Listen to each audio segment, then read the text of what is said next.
This is Karen with NewClevelandRadio.net, and it is time for the premiere on New Cleveland Radio for Love Letters Live with Janet Galen. And I know you're going to enjoy Janet. So go ahead, Janet. Thank you. Thank you. Okay, as soon as we're speaker view, huh? I want to welcome everybody to Love Letters Live. And this episode, my guest is somebody remarkable. And we've been friends for over 50 years now, Renee? Yes. And astounding. I was trying to hide when you were saying these things about me. You what? I was trying to hide. When you said remarkable, I said, oh boy, it's starting. Oh, that's just the little tip of the iceberg.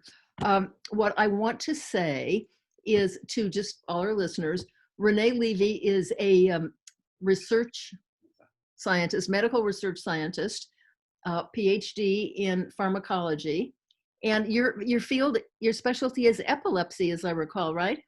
That's correct. Yes. Okay. So let's just dive right in, because we are going to talk about your book.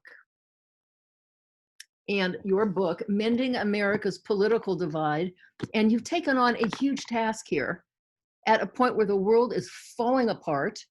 People, at a time that you would think people would stand by each other and realize that we've got a shared destiny and we better just take care of each other, or you'd think people would just stand up and do it. And yet the world seems to, the good is good for sure. But there's a segment that has devolved into the most awful tribalism and hatred between left and right. And I remember as a girl, people had different viewpoints politically. There was Republican and Democrat. They often married each other. Differing points of view didn't prevent them from loving each other. And it didn't do anything bad. What has happened? What has happened is that we've been avoiding in our country a discussion about hatred, number one, and secondly, about political hatred. Okay. We have laws about hate crimes, hate speech, but the nature of hatred, we don't want to deal with. And why is there such a will not to deal with it? I don't know. Yes, here's why. Is because for us, hatred belongs with bigots, with extremists, with supremacists. That's where it belongs. But us, 100 million Americans,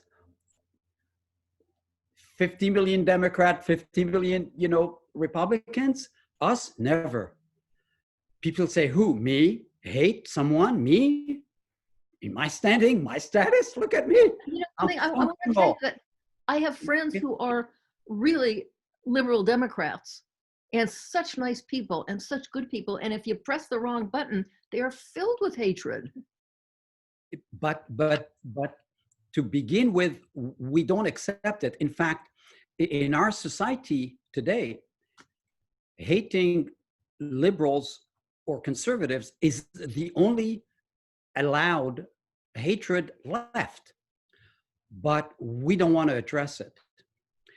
And just to give you a taste for what it is, I don't know if you're aware, I wrote a previous book. I am aware. I'm glad you're mentioning it. Okay.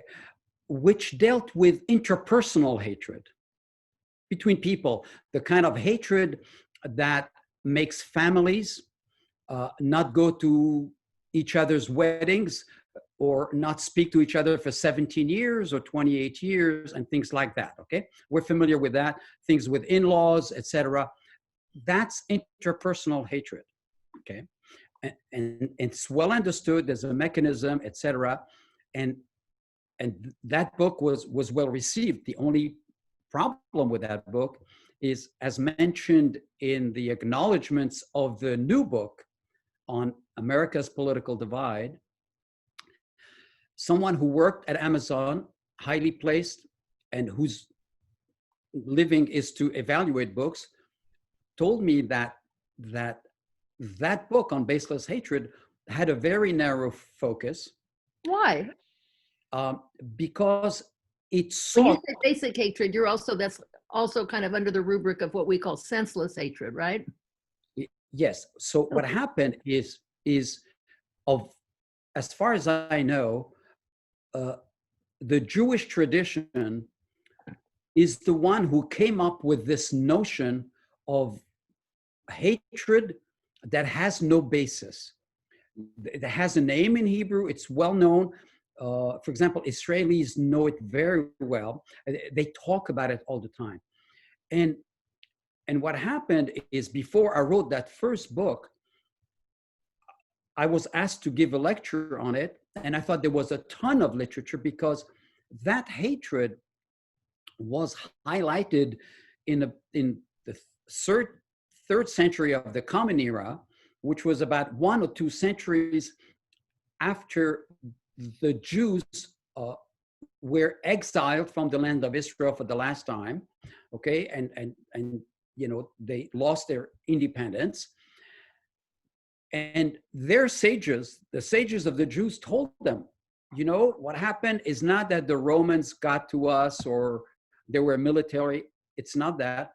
It was senseless or baseless hatred. In other words, you did it yourself.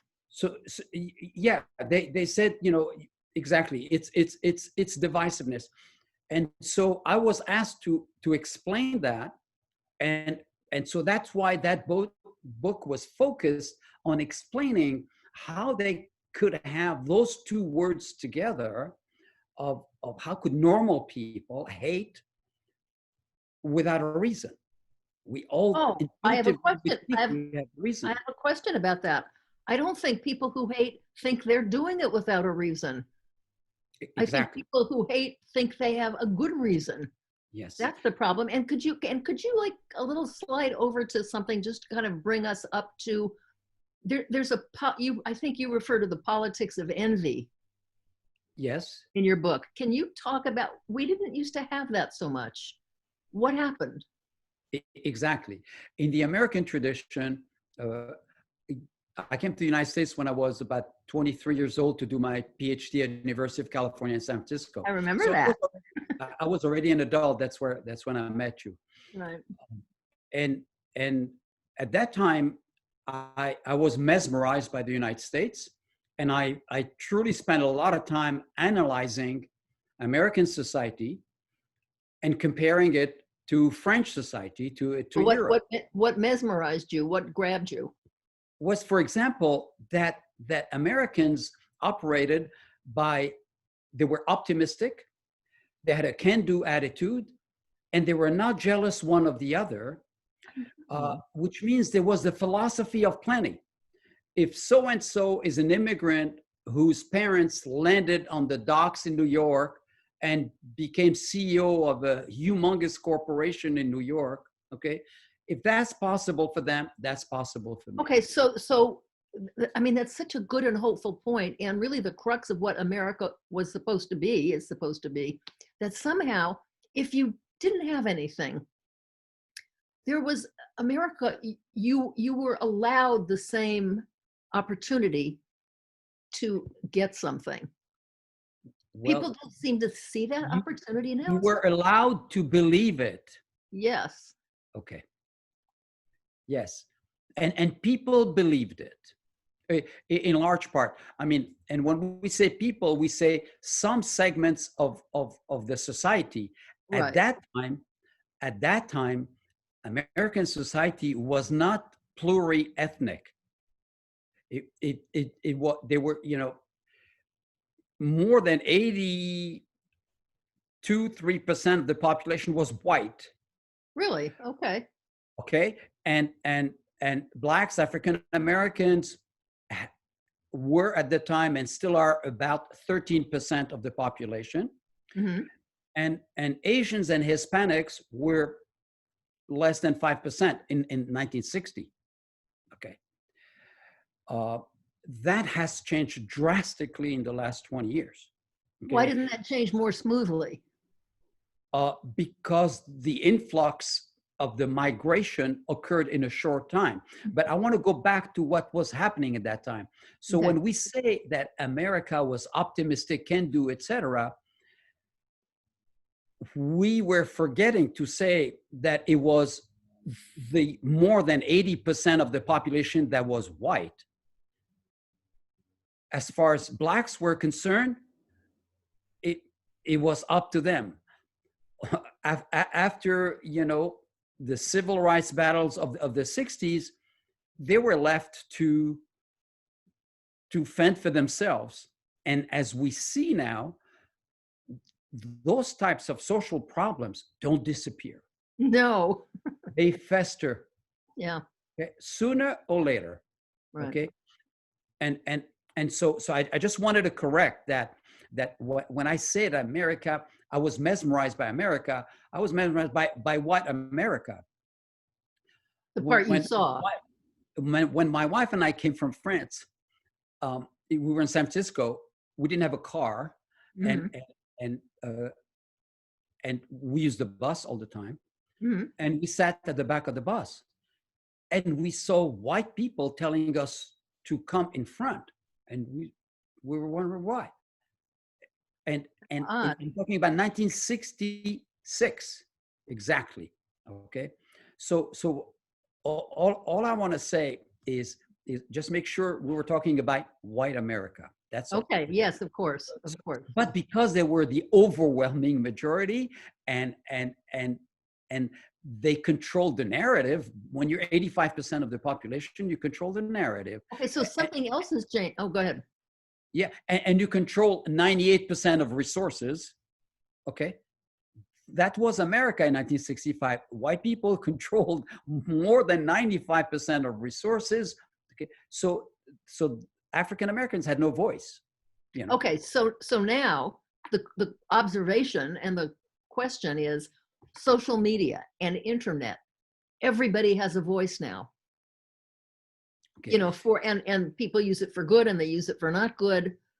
For sure, it is well established now that social media and cable TV have been the most significant engines of political hatred. Oh, a political hatred. I thought you were going to say making things. Oh, that too. Okay, go ahead. No, I'm talking about political hate, not interpersonal. You know, neighbors still had their fights today as they did before. Okay. Well, I was going to point out that, you know, the cell phone video of the murder of George Floyd. Yes. If there hadn't been that miracle, that would have been swept under the carpet. Yes, because we the now whites are perhaps 55% of the population in America. So it's really changed. But they control way more of the power and the resources. Okay. Uh-huh. And so to convince them that we had to take a pause on what Black men mostly, and even women, were feeling, it took that video. That's right. That video punched into the threshold of empathy that anybody can endure seeing a human being suffer. Right. Okay. It took care of that. Okay. And it brought then, you know, an issue that we had neglected for sure. decades. Okay. For decades, it brought it to the forefront. But see, I don't think we even neglected it. I don't think that the powers that be neglected it. I think they absolutely ignored it because it didn't serve them. Yes, exactly. But you know, there's a principle that when person A causes damage to person B, as the whites did to blacks, you know, for, you know, centuries of slavery, you cannot just tell them, oh, you're free. You know, when you cause damage, you have to make the other person whole. Yes. We didn't do that in 1967, 1968. No. Well, let me ask you something about you say that you talk in this wonderful book about that science tells us that we can solve this political hatred. Would Yes. you just care to, I mean, you come back and do another one with me, but unfortunately we're limited in time. Would you talk about the steps? Yes. Do we have Yes. enough time for this for you to do that? Okay. Oh, You say that at we least, can, you say that we can solve this problem, yes. and the neuroscience tells us we can. Yes. Yes. We can. Okay. For that, we have to understand the genesis of hatred. Okay. How is hatred triggered? Why is hatred baseless? Unfortunately, the way our brain functions, can I show you something? Sure. You see this diagram? I do. Okay. So the inner part of our brain is called our primitive brain. Right. Okay. The yellow part here is reptilian, Mhm. and then there's the limbic system. Okay. This system and is the one that controls all our intuitions, emotions. Okay. The cortex is the one that allows rational thinking, mathematical Mhm. thinking, abstract thinking. Okay, that we all know that.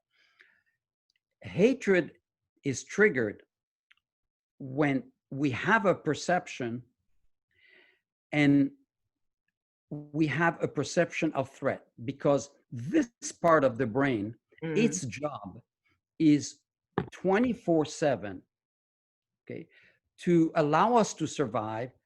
It protects us by surveilling the environment. It surveys the environment, and as soon as it detects a threat, it short circuits the cortex. It doesn't allow the cortex. Cortex functions too slowly. Okay, it So ponders, etc. it goes right to hatred, as you're saying. Yes, it goes right to this part of the brain, and because for that system to allow us to survive, it has to be efficient. To be efficient, it must have a low threshold. So it's triggered by anything. It's like an alarm that's triggered by the smallest noise. Right. So there's And a it's difference always on. between having that triggered by seeing a saber-toothed tiger coming at you. That's very Yes, scary to have it. And by another human being who wants the same opportunities you do. I mean, that people see that as a threat. yes, yes. Bizarre. People, no.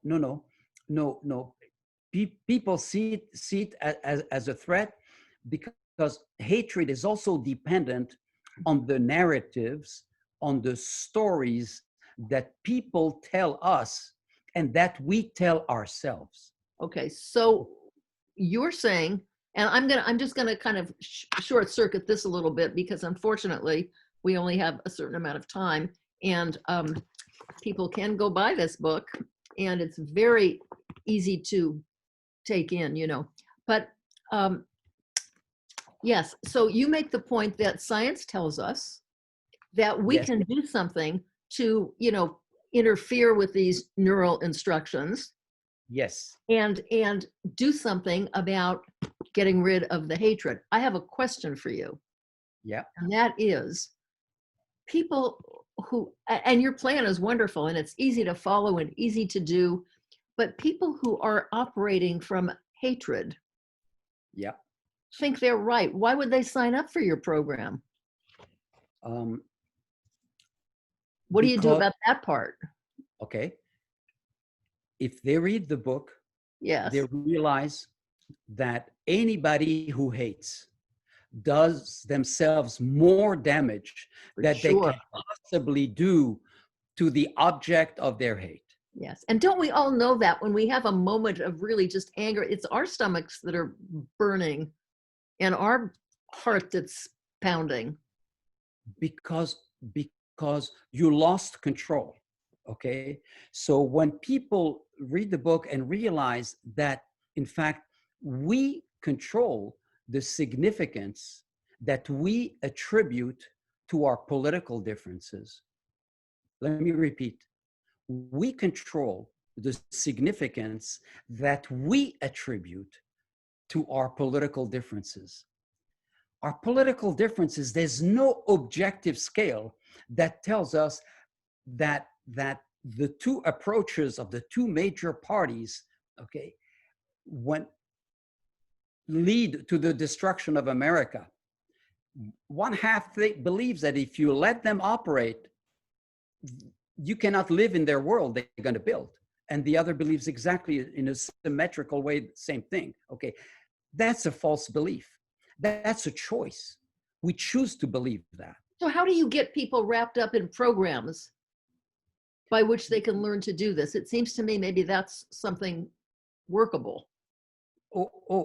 Absolutely, because it's multi-layer. The first thing is what's called, the 6-second pause. Because what happens is when we have these perceptions, okay, we feel victimized.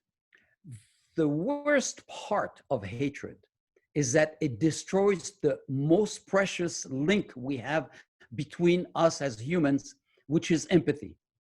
Uh-huh. Empathy is what allows us to distinguish between a human, a living things, and an object that's inanimate. Oh, that's such a good place to, yes. So when you use a piece of Kleenex or tissue paper, and you're done using it, and you fold it, crush it, and you throw it in the garbage can. Right. Do you think about the soul of that piece of paper? How it's been mistreated? Thankfully, no. Okay. Why we don't? Because we know it's inanimate.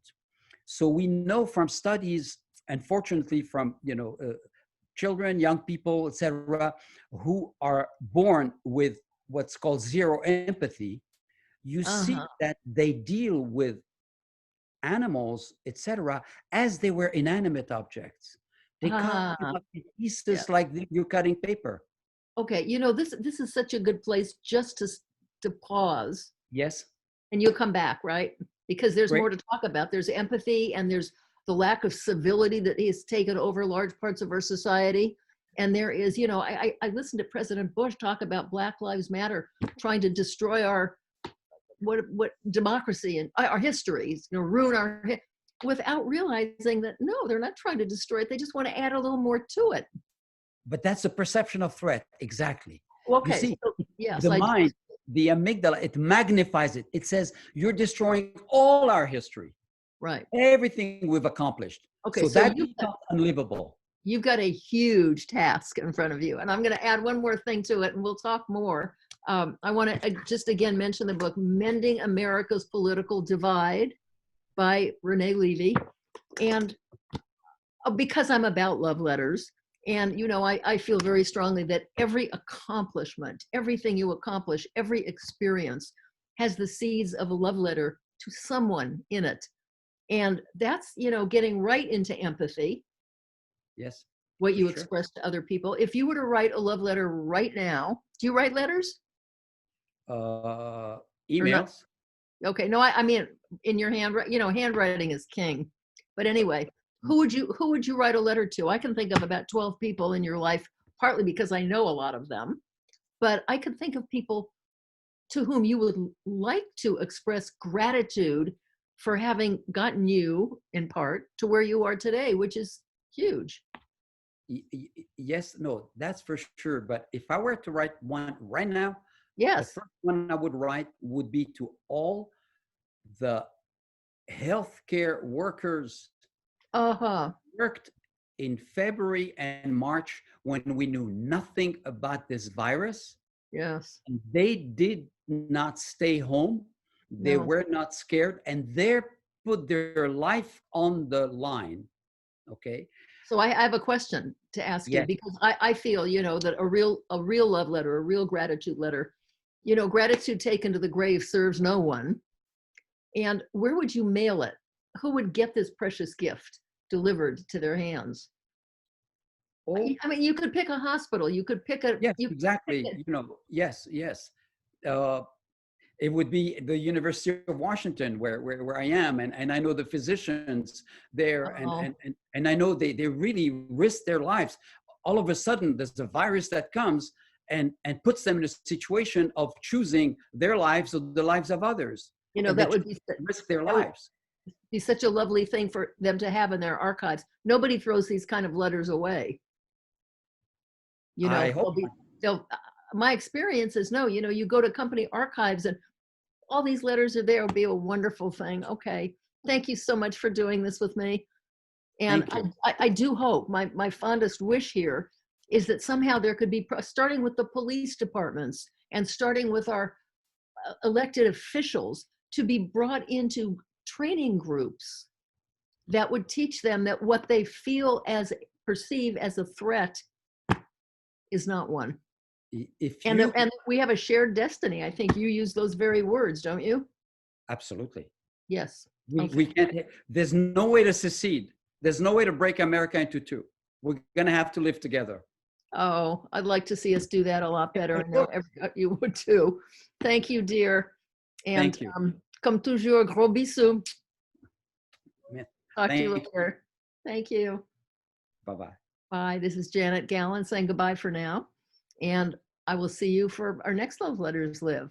Thank you, Renee. Thank you.